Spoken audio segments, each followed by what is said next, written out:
Hawkesbury River school prawn is a bigger school prawn. It has a better shelf life, and most people think it has a better flavour because these Hawkesburys just have a good name, and they're good for eating, and there's also a very high demand for them in the bait market for recreational fishers. This is Fish Tales, a seafood podcast. I'm John Susman. Located just 24 kilometres north of Sydney Central, the Hawkesbury River is surrounded by rich bushland and natural attractions. The Hawkesbury and its associated main tributary, the Nepean River, almost encircle the metropolitan region of Sydney. The Hawkesbury-Nepean River system emerges from the foothills of the Blue Mountains and winds its way east as the Hawkesbury River to meet the sea at Broken Bay. Although almost part of the suburban Sydney sprawl, commercial fishing and oyster farming are still major activities on the Hawkesbury, with large quantities of school prawns, eels, fin fish and oysters sent daily to the Sydney market. But over the years, the fleet of commercial fishermen has reduced to a point where there are very few remaining and fewer still entering the world of commercial fishing. From the outside, the Hawkesbury could be viewed as a place where fishermen go to die. Paul Aquilina, known as Nipper, is an exception. Young, enthusiastic and committed, he is part of the next generation of professional fishermen who are as committed to the environment on the Hawkesbury River as they are in love with their job. Hi, I'm Nipper, or Paul Aquilina. I work the Upper Hawkesbury at Wiseman's Ferry. It's just a pretty river, and I just do different methods of fishing to keep me keen. I like it just because it's a big river valley, and it's got these beautiful big mountains rolling down to the river. And then during the week, like apart from other fishermen, you very rarely see a boat. Like I'll see a fella down the river, Scotty Kell, he has a wakeboarding school, and you'll see him. And then apart from that, I might see one or two recreational fishers or the local houseboat guy, or that's about it. It's just beautiful, it's quiet, it's peaceful. And then you've also got like your beautiful, it's just good scenery. You can look around the river, go run around the river and jump off all the rocks into the water, or swimming or water skiing, or we do a bit of wakeboarding and swimming, and it's just nice. Where I live, waterfront, it's 66 kilometres from the M1 motorway bridge, so about 76 k's from the ocean upstream. For some, it's through intergenerational transfer of fishing rights, boats or equipment. For others, it's through formal training and a clear career path. For Nipper, inspiration came in the form of a movie. For a young fella growing up in landlocked suburban Sydney, this motivation to get to sea has taken him into a world from which he won't turn back.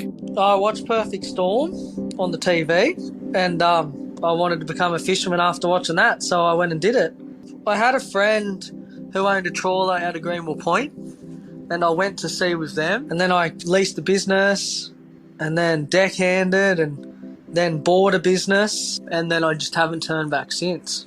I started in 2008. I've fished out of, the Hawkesbury, the Crookhaven, Shoalhaven, on the river and out at sea. We've worked out at Bermagui. I've worked out of Sydney Harbour on the fish trawlers there, and then I've worked out of Yamba with my partner. The Hawkesbury River estuary supports the second largest commercial coastal fishery of estuary prawns, oysters and fish in New South Wales, with a wholesale value of nearly $6 million. Fishermen use a multitude of harvesting techniques in the Hawkesbury, including meshing of fish and prawns, hand and pole line fishing, trapping of mud crabs, lobsters and fish, trawling or purseining, beach hauling and even diving for abalone and sea urchins. For Nipper, his love of one species sees him trawling the upper reaches of the Hawkesbury for the revered school prawn. The Hawkesbury River school prawn is renowned for its unique size, sweetness and deep umami characteristics. It is the standout school prawn in New South Wales, which makes it so popular amongst chefs and highly valued by consumers and for recreational fishermen as bait. I target all your fin fish varieties in an estuarine environment. So we've got our flathead, brim, jewfish, whiting, mullet, blackfish or ludrick as they're called. I sometimes chase hairtail down the bottom end of the river in the wintertime. sometimes chase bull sharks. Then you got your staple species, which is my school prawns and longfin eels. It was always mullet and eels, and mullet pay good money in the wintertime, but to catch mullet we don't like. I don't really like going meshing because it's night work. So then we settled on the eels and the prawns because it's all work in daylight hours. So there was just mainly, it was a daylight fishery, and I'd much rather work in the daytime than the nighttime. Hawkesbury River school prawn is a bigger school prawn. It has a better shelf life, and most people think it has a better flavour. So that's why I went to targeting them school prawns instead of doing it in Tuggerah Lake or doing it in the Hunter or the Clarence, because these Hawkesburys just have a good name, and they're good for eating, and there's also a very high demand for them in the bait market for recreational fishers. I reckon it's awesome. Like, one little prawn can do 3 spawns in its lifetime, and then they can make like hundreds of thousands of babies. So it's very hard to catch that prawn out. And we got a size limit and a mesh size till the little ones can get out. And then also we've got more than 50% of the rivers closed to trawling. So there's still lots of places they can go and hide. And they reckon only 4% of the rivers worked each day because, like, most of us will go and work the same areas you catch them. Not everywhere holds prawns or enough prawns to keep targeting. So I really reckon it's really, really sustainable. I can't see anything wrong with the practice we do. Eels are the best because you pretty much make an eel trap, put bait in it, leave it out all night and check it the next day. It's a very easy, low-cost fishery. The only problem with that fishery is you've got to keep them alive, and that's where the costs come in when you're running tanks or air, or and then you've got to run them around, deliver them, and because they're not a very, wanted species, they can be hard to get rid of, so you're always running around. But the catching part's easy. It's just bait in a trap and check it the next day. Estuary prawn trawlers have been operating in the Hawkesbury River since the 1940s. They use otter trawl nets, which include mandatory bycatch reduction devices.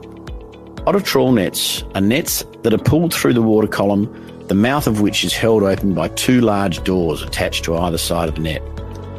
The fishery operates within a complex system of temporary and permanent closures, gear controls and management measures designed to ensure that fishing has minimal impact on the sensitive habitats such as the seagrass beds. It's a highly controlled artisan fishery which is innately sustainable. If we're working out front of my house, I just roll out of bed when the kookaburras call, which is just before first light, and I'll roll out of bed, I'll run down to the boat, I'll check the oil, engine oil, gearbox oil and water. I'll put all the hatches back on, I'll start it, I'll walk up to the shed, go get the ute and fill it with ice, and then take it down the boat and fill the boat with ice. And then I'll run back up the wharf, and the kids will wake up when my car comes past, so I'll run back up because we live waterfront, so it's only 10 metres from the boat, so we run back up the house and say bye to the kids and maybe have a bit of toast, and then I'll jump on the boat and go to work. But if I'm down the bottom of the river, I've got to leave at like 3 o'clock or 3:30, and then I've got a long steam or jump in the ute and go down to where I leave my boat and then put a boat in to go to my mooring and then jump on the boat from the mooring. So just depends what's going on at the time of year and how much rainfall we've had. We tow a trawl. So we've got an otter prawn trawl set up, which is otter boards, which are doors.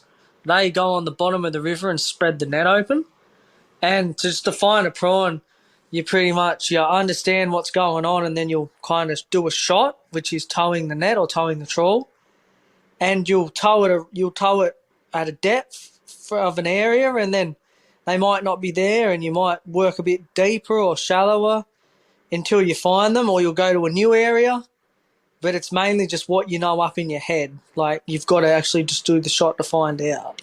Before we winch up, which is pulling the net in, I fill the sorting tray with water, And then when the net comes up and that, we spill the bag, which is the cod end. We spill that into the sorting tray full of water.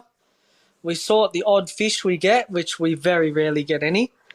Pick the few leaves and mangrove seeds and sticks and sometimes the odd clump of mud. And you pick them out, and then once they're all clean, I push them into a box or onto the riddler, which is a grading thing, which is we'll make the big prawns go to the bottom and the small prawns will fall through the holes and stay up the top. And then they'll go straight into me either a slurry or into the cooker or straight onto ice in boxes in the ice box. You unload the boat, whether it's unload one boat to the other boat, to drive back to the boat ramp, to pull a boat out, to then jump in the car and drive the prawns home to package. Or I tie up at my own wharf and unload the boat onto my ute, park it in the shed, and then put the prawns in the cool room. And then I'll go inside and see the kids and Alex and have some lunch or afternoon tea or whatever and hang out for an hour. And then we'll all go down to the shed together and pretty much spend all our afternoon till about 8, 9 o'clock at night packaging. The life of a commercial fisherman is one of constant unknown. From one day to the next, their job can go from boom to bust. Seasons, weather, climate change, tides, gear, recreational fishes, and even untoward interference can all play a part in delivering the good or the bad for a fisherman on a daily basis. One where nothing goes wrong. Nothing at all. Just get in, get it done, and go home. That makes a good day. I can wake up in the morning and get water in my gumboot. Then my day's ruined from the start. And then or just the boat breaks down, or you rip your net, or you get hooked up, which is stuck on the bottom because you wasn't watching what you were doing. You caught a log or a rock reef or something. Or, yeah, heaps of things can happen. The boat can sink. That's happened twice. I just come out in the morning and my boat was on the bottom. And then you're like, well, that sucks. And then, oh, looks like I got a day off. And then ring the mates and, come boys, when your day's over, my boat's sunk and I need help. And then you put the boat in and then you got to go and get all your stuff out of your boat that's floated all up and down the river. And then you go and get all your stuff back. And then generally I swim down. I tied the boat up to a truck one time and then to my four-wheel drive the next time, and I towed it up into shallower water and then waited for the tide to come down. Once the tide come down, I got the fire pumps ready and we pumped it out and then it floated it. And then we had to just pull it all apart and fix everything. Not a fun time. Learning to be a good fisher is a complex and lifelong process. Fishers learn by trial and error or through knowledge handed down through the generations. The local professional fishing industry works closely with Ocean Watch, a national not-for-profit environmental business that works to advance sustainability in the Australian seafood industry. The Ocean Watch Master Fisherman program, of which Nipper is a graduate, was developed to improve and recognise individual fishermen's knowledge, experience and environmental performance. From a peak of nearly 600 commercial fishers in the late 1970s to a fleet of less than 30 now, the Hawkesbury River, like many fishing areas, is suffering from a lack of new entrants coming into the industry. The professional fishing industry contributes millions of dollars into many of the local towns, including Nipper's home of Spencer. These towns and villages evolved from fishing communities and still identify with their professional fishing heritage. Along with the loss of delicious fresh local seafood, there is a concern that a decline in the fishing industry could lead to a loss of identity for some of these traditional fishing towns. Not having any job security would be one, because we don't know if they're just going to close it down the next day, and that's why it makes it very hard to invest. But somebody like me, I just put it all in and I've invested a heap and it all seems to be working. But if they did close it, I'd come unstuck in a big way. So we got no job security. It can be hard to sell your product at times because like the eels, there's not much demand. So I only catch what I can sell. I don't get greedy. And then also you got a problem with prices because I'm doing bait and tackle and there's a lot of people that are in Sydney that I deal with. They think they should be paying me what the Sydney fish market's paying. But they don't take into account that a school prawn from any other system but the Hawkesbury is a completely different prawn than what I'm catching. So they'll be like, the prawns were paying, for argument's sake, say they were paying $10. Well, if I sell them for 20, and they'd be like, no, I only want to pay $10 because that's all they're paying in the market. But the difference between my prawn and the market prawn is it's the same day caught, and the quality is just, you can't compare them because they're two different prawns of the same species, but they're different prawns, and the quality is so much different. So we have a lot of problems with people trying to drive a bargain, job security, and then also, selling your catch. Sometimes it can be very difficult. It's definitely gone down because the age of a commercial fisherman's getting older. So whether they're cutting back, pretty much in this game, it's people passing away, cutting back, or getting divorced, or retiring. That's just pretty much the blunt truth of it all. There's there's young people that do come in, and they don't seem to last real long. Some people are lucky, and I guess some people just aren't, and it just hasn't worked for them or their lifestyle. So for my lifestyle, this works great. It seems to be working, and I see a very little number of young people coming in because you can make more money doing other things. And some people don't have the passion for it. The people that come in and start because they think you make a heap of money out of it, they're the first to go. And then other people, and then you'll get your few that stay. But the main thing is that it's definitely an aging industry where most people that are doing this industry, most of them are in their retirement age, and they've done it as just a hobby. Like they've bought into it as a hobby, or they've bought in at a later stage of life just because they always wanted to give it a go. But there's definitely, I'm the youngest on the Hawkesbury. I don't know anyone younger than me. Most blokes, there's a few blokes in their 40s, and then the rest are in their 50s and 60s. There's blokes in their 70s, and then there's two old gentlemen down the bottom of the river, and I think his father's he's 98 or 100, I think, and they still work together, his father and son. Nipper is an eternal optimist with enthusiasm that is as infectious as it is inspiring. With partner Alex, who is also a professional fisher, they plan to build their business, exploring other fishing opportunities, and to shorten their route to market, building out direct relationships with both chefs, retailers, and even consumers. We're going to buy a place. That's one thing, because we're in a waterfront place now, and we want to buy on a mountain so we can have a cool lookout. So we're looking to buy a house in the local area, and then we want to start Alex off in my other boat and get her doing that. And then we've got to make our boats more kid-friendly so we can take a kid to work each.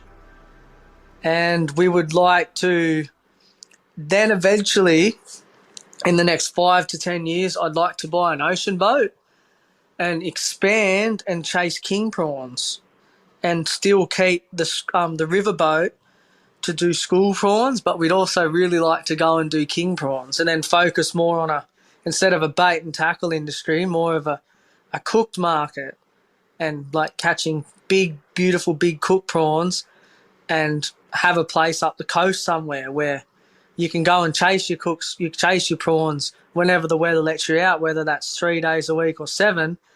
And we're hoping that we could set our boat, whether we do cooked prawns out of her boat and I stick to the bait, or we were actually looking at doing a live prawn. And because live prawns you obviously get a better money for, whether the live prawns for the bait and tackle industry or whether it's more for a restaurant-based industry. So we've just got to, I've been playing around, working out how to keep them alive and stuff like that. But the problem is room. So if you have all this water and tanks and aerators and stuff taking up all this room, well, you're not really going to be able to put the hours in on that boat, so you'll run out of room. So, we're looking at how we're going to do it efficiently, and then we've got to work out how we're going to get them from our place to, I guess, in Sydney, which is a good hour and a half drive by the time you get anywhere. So, we've got a bit to look into that, whether we put a worker on to deliver or we do it ourselves, or we have people come get it from us, or we've just got to work out what we're doing, because we've already done all that live eels and stuff, but the prawns are a lot harder to keep alive than the eels. So all the tanks and all that kind of thing and the infrastructure I've already got in place is all got to be done again to do that. Like all good fishermen, Nipper is proud of what he does, loves the water and loves what he catches. I like being out on the water, and I feel proud, like, as much as I really dislike packaging, but when you finish packaging for the day and you count up, oh yeah, I had 100 kilo today, like, or somebody buys it and rings you, oh mate, them prawns were beautiful, or oh geez, they were good, I got so many fish on them. Like, it makes you proud because you're like, wow, I did that. And then you'll make all your nets, and then you'll put all your work into your nets and your gear, and then you'll use them for the first time and they work. Or every time you winch up, you're like, geez, this net works good, I only made that last week. Like, you get all proud because you made it all happen yourself. Although the commercial fishing industry faces many challenges, there are some bright signs for the future. With enthusiastic and energetic fishermen like Nipper and Alex, supported by the encouragement and stewardship of agencies like Ocean Watch, the industry remains a viable and important part of the Hawkesbury River. With a growing interest for local food, and even more so the awakening of awareness by consumers of just how special wild seafood is, the future for young fishermen on the Hawkesbury River looks bright.